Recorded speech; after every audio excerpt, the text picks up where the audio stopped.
quite a week in terms of injuries and suspensions. Can I get specific analysis, if possible, on Mickey van der Ven and James Maddison? There's latest reports that his ankle injury is quite a bit worse than first feared. Yeah, you don't get a lot of time to enjoy the moment, do we? I'm glad you put it in there, but let's just get on to the real stuff. No, that's all good.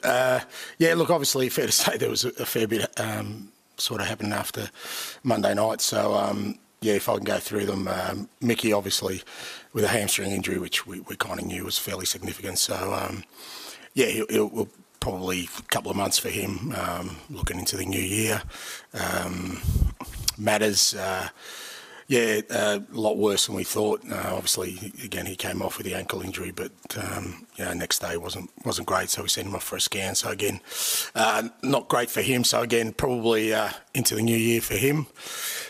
Richie had the operation, which again, we kind of scheduled anyway because Richie's kind of been battling with it from day one, and with the international break coming up, we thought it was a good time to sort of get it done. He should only be, if everything goes well, a month, so not too long after the international break.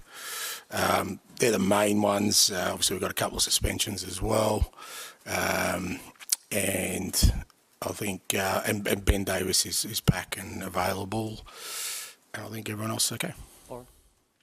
Pedro's fine. No, he trained, no problem. That's obviously really bad news for Mickey and James.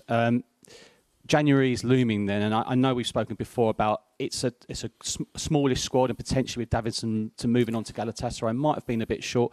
Will there be discussions then to try and do some activity early in the January window because of these injuries? Look, nothing really.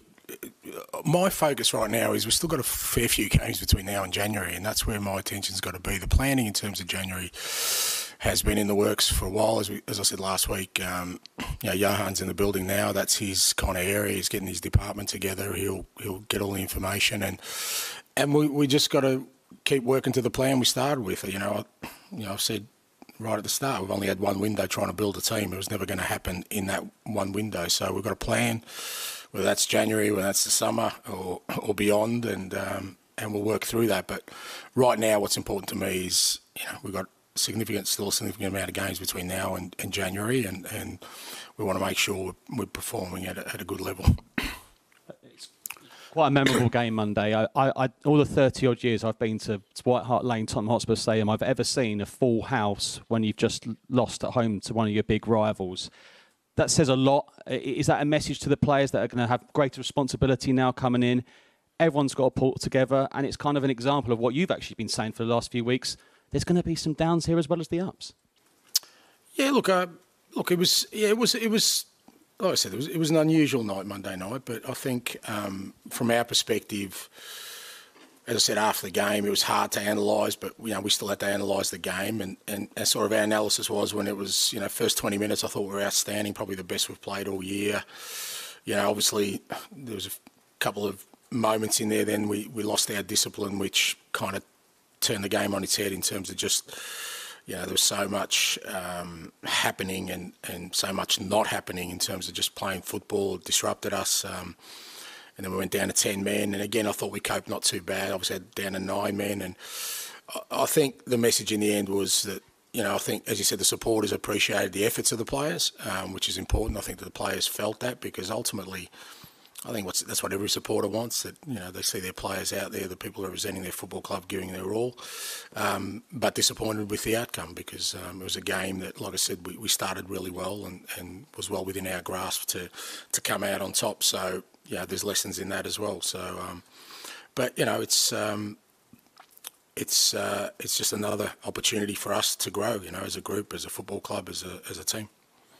Charlie. Hi, Ange.